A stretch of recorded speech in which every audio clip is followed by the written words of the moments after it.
एक राजा था जिसका नाम नल था और उनकी रानी का नाम दमयंती था। वह बड़े प्रेम से राज्य करता था। एक दिन एक ब्राह्मणी पानी आपके पास आई। उस ब्रह्माणी रानी के पास आई। उसने गले में पीला डोरा बांधा था। रानी ने डोरा देखकर उससे डोरे के बारे में पूछा तो वह बोली, डोरा दशा माता का है, पहनने से सुख संपत्ति अन्न धन घर में आता है। उसने रानी को भी एक डोरा दे दिया। रानी के गले में डोरा बंधा देख राजा नल ने उसके बारे में पूछा। रानी ने सारी बात बता दी। राजा बोले, तुम्हें किस चीज की कमी है? इस डोरे को तोड़कर फेंक दो। रानी ने देवी का आशीर्वाद कहकर उसे तोड़ने से मना कर दिया, पर राजा ने डोरा तोड़कर फेंक दिया। रानी बोली, राजन, यह आपने ठीक नहीं किया। इसके बाद उस रात राजा के स्वप्न में दो स्त्रियां आईं। उन दोनों में से एक स्त्री बोली, राजा, मैं यहां से जा रही हूं। दूसरी स्त्री बोली, राजा, मैं तेरे घर आ रही हूं। राजा को लगातार यह सपना 10 से 12 दिनों तक आया। रोजाना ऐसा सपने आने से राजा उदास रहने लगा। रानी ने उदासी का कारण पूछा तो राजा ने स्वप्न की बात बता दी। रानी ने राजा से उन दोनों स्त्रियों का नाम पूछने को कहा। तब राजा ने उनसे उनके नाम पूछे तो जाने वाली स्त्री ने अपना नाम लक्ष्मी तथा आने वाली स्त्री ने दरिद्रता बताया। लक्ष्मी के जाते ही सब सोना चांदी मिट्टी हो गया। रानी सहायता के लिए अपनी सखियों के पास गई, लेकिन रानी का बुरा हाल देखकर कोई भी उनसे नहीं बोला। दुखी मन से राजा रानी 5 बरस के राजकुंवर के साथ जंगल में कंदमूल खाकर अपने दिन बिताने लगे।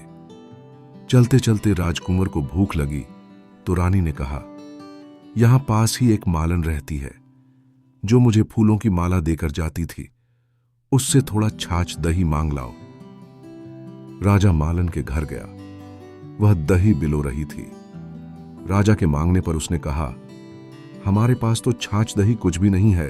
राजा खाली हाथ लौट आया। आगे चलने पर एक सांप ने कुंवर को डस लिया और राजकुमार की मृत्यु हो गई। विलाप करती रानी को राजा ने धैर्य बंधाया। इसके बाद वह दोनों आगे चले। राजा 2 तीतर मार लाया। भुने हुए तीतर भी उड़ गए। उधर राजा स्नान कर धोती सुखा रहा था कि धोती उड़ गई। रानी ने अपनी धोती फाड़कर राजा को दी। वे भूखे प्यासे ही आगे चल दिए। कुछ आगे चलकर राजा के दोस्त का घर आया। वहां जाकर उसने मित्र को अपने आने की सूचना दी। मित्र ने दोनों को एक कमरे में ठहरवाया। वहां मित्र ने लोहे के औजार आदि रखे हुए थे। दैवयोग से वे सारे औजार धरती में समा गए। चोरी का दोष लगने के कारण वे दोनों रातों रात वहां से भाग गए। आगे चलकर राजा की बहन का घर आया। बहन ने अपने एक पुराने महल में राजा और रानी के रहने की व्यवस्था की। सोने के थाल में उन्हें भोजन भेजा, पर थाली मिट्टी में बदल गई। राजा बड़ा लज्जित हुआ। थाल को वहीं गाड़कर दोनों फिर चल पड़े। आगे चलकर एक साहूकार का घर आया। वह साहूकार राजा के राज्य में व्यापार करने के लिए जाता था। साहूकार ने भी राजा को ठहरने के लिए पुरानी हवेली में सारी व्यवस्था कर दी। पुरानी हवेली में साहूकार की लड़की का हीरों का हार लटका हुआ था। पास ही दीवार पर एक मोर अंकित था। वह मोर ही हार निगलने लगा। यह देखकर राजा रानी वहां से भी चले गए। इस पर रानी बोलती है कि किसी के घर जाने के बजाय जंगल में लकड़ी काट बेचकर ही हम अपना पेट भर लेंगे। रानी की बात से राजा सहमत हुआ। दोनों एक सूखे बगीचे में पहुंचे। उन दोनों के वहां पहुंचे ही बगीचे हरा भरा हो गया। यह देखकर बाग का मालिक बहुत प्रसन्न हुआ। उसने देखा वहां एक स्त्री पुरुष सो रहे थे। उन्हें जगाकर बाग के मालिक ने पूछा, तुम कौन हो? राजा बोला, मुसाफिर हैं, मजदूरी की खोज में इधर आए हैं। यदि तुम रखो तो यहीं हम मेहनत मजदूरी करके पेट पाल लेंगे। इसके बाद बगीचे के मालिक ने उन्हें अपना यहां नौकरी पर रख लिया। एक दिन बाग की मालकिन भी संपदा देवी की कथा सुन डोरा ले रही थी। रानी के पूछने पर उसने बताया कि यह संपदा देवी का डोरा है। रानी ने भी कथा सुनी, डोरा लिया। राजा ने फिर पत्नी से पूछा कि यह डोरा कैसा बांधा है? तो रानी बोली, यह वही डोरा है जिसे आपने एक बार तोड़कर फेंक दिया था और इसका अपमान किया था। उसी के कारण संपदा देवी हम पर नाराज हैं। रानी फिर बोली, यदि संपदा मां सच्ची हैं तो फिर हमारे पहले के दिन लौट आएंगे। उसी रात राजा को पहले की तरह स्वप्न आया। एक स्त्री कह रही है, मैं जा रही हूं। दूसरी कह रही है, राजा मैं वापस आ रही हूं। राजा ने दोनों के नाम पूछे तो आने वाली ने अपना नाम लक्ष्मी और जाने वाली ने दरिद्रता बताया। राजा ने लक्ष्मी से पूछा, अब जाओगी तो नहीं? लक्ष्मी बोली, यदि तुम्हारी पत्नी संपदा जी का डोरा लेकर कथा सुनती रहेगी तो मैं नहीं जाऊंगी। यदि तुम डोरा तोड़ दोगे तो मैं वापस चली जाऊंगी। बाग की मालकिन जब वहां की रानी को हार देने जाती तो दमयंती हार गूंथ कर देती। हार देखकर रानी बड़ी प्रसन्न हुई। उसने पूछा कि हार किसने बनाया है तो मालन ने कहा, कोई पति पत्नी बाग में मजदूरी करते हैं, उन्होंने ही बनाया है। रानी ने मालन को दोनों परदेसियों के नाम पूछने को कहा। उन्होंने अपना नाम नल दमयंती बता दिया। मालन दोनों से क्षमा याचना करने लगी। राजा ने उससे कहा, इसमें तुम्हारा क्या दोष है?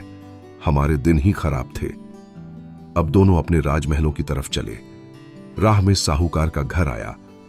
दोनों वहां साहूकार के पास गए। साहूकार ने नई हवेली में उनके ठहरने का प्रबंध किया तो राजा बोला, मैं तो पुरानी हवेली में ही ठहरूंगा। वहां साहूकार ने देखा दीवार पर चित्रित मोर नौलखे हार उगल रहा था। साहूकार ने राजा के पैर पकड़ लिए। राजा ने कहा, दोष तुम्हारा नहीं, मेरे दिन ही बुरे थे। राजा आगे चलकर बहन के घर पहुंचा। बहन ने नए महल में ही रहने की जिद की। जैसे ही उसके पैरों के नीचे की धरती खोदी तो हीरो से जड़ित थाल वहां से निकल आया। राजा ने बहन को वह थाल भेंट स्वरूप दिया। राजा आगे चल मित्र के घर पहुंचे तो उसने नए मकान में ठहरने की व्यवस्था की, पर राजा पुराने कमरे में ही ठहरा। वहीं मित्र के लोहे के औजार मिल गए। आगे चले तो नदी किनारे जाते कि जहां राजा की धोती उड़ गई थी वह एक वृक्ष से लटकी हुई थी। वहां नहा धोकर धोती पहने राजा आगे चला तो देखा कि कुंवर खेल रहा है। मां बाप को देखकर उसने उनके पैर छुए। नगर में पहुंचकर राजा की मालन दूध लेकर आई तो राजा बोला, आज दूध लेकर आ रही हो, उस दिन छाछ के लिए मना कर दिया था।